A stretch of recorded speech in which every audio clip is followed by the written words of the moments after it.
Terima kasih atas perhatiannya. Wassalamualaikum.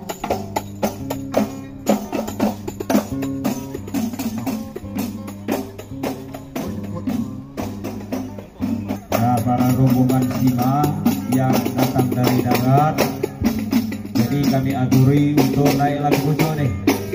Jadi kecil walaupun besarnya, sekali lagi kami aturi para rombongan Sima yang. Assalamualaikum warahmatullahi wabarakatuh. Jadi nanggapi dari suara pihak pemapak, Simah belum cukup. Untuk cukupinya sedang di pemapak Raja baik sebelah Simah maupun sebelah. Ini kami mengucapkan ribuan terima kasih yang sebesar-besarnya, di mana pada saat ini untuk menyambut para Sima yang akan mengantarkan berbir.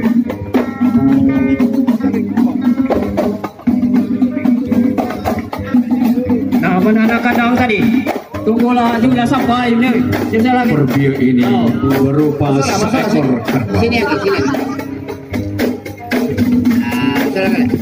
Nah, ini malah. Kerbau bisa terimakan oleh pihak peraja laki-laki kepada pihak peraja perempuan.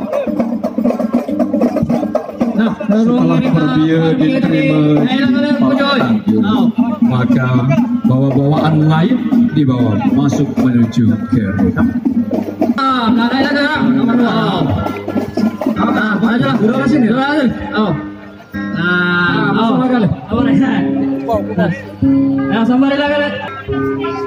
Seluruh keluarga Sima dipersilakan. Assalamualaikum warahmatullahi wabarakatuh. Di sini kami nampilkan Festival Tunggu-Tubang ini, Pak.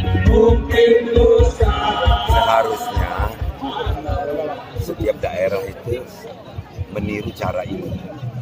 Ini adalah cara kita menghormati warisan budaya leluhur, di mana setiap gerak, setiap bendanya itu mengandung filosofi seperti yang diterangkan panitia tadi, bahwa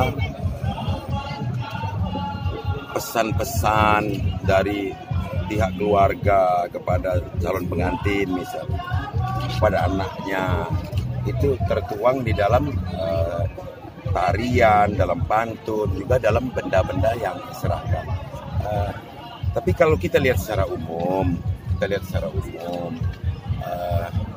alangkah baiknya acara-acara seperti ini harus diperbesar lagi, agar kabupaten kota yang lain juga punya minat untuk meniru langkah Kabupaten Muara Enim yang sangat ada rencana akan dilaksanakan kultur Tunggu-Tubang ini di provinsi, Pak. Ini kita akan rangkum dalam sebuah festival namanya Festival Sriwijaya. Ada agenda tahunan yang mulai tahun 2020 ini kita akan buktikan bahwa di mana kabupaten kota yang betul-betul mempertahankan kearifan lokalnya. Itu nanti akan tergambar di Festival Sriwijaya. Apa kata untuk Muara Enim, Pak? Ya, Kata untuk Muara Enim apa dengan acaranya, Pak? Muara Enim adalah kabupaten yang menjaga kehormatan atau menjaga marwah kebudayaan. Kata untuk kultur Tunggu-Tubang ini apa, Pak? Tunggu-Tubang ini juga menjadi bagian dari adat matrilineal ya namanya. Artinya lebih terfokus kepada pihak perempuan. Tapi ada kelenturan di situ bahwa bisa juga dengan kesepakatan-kesepakatan. Terima kasih, Pak Manor.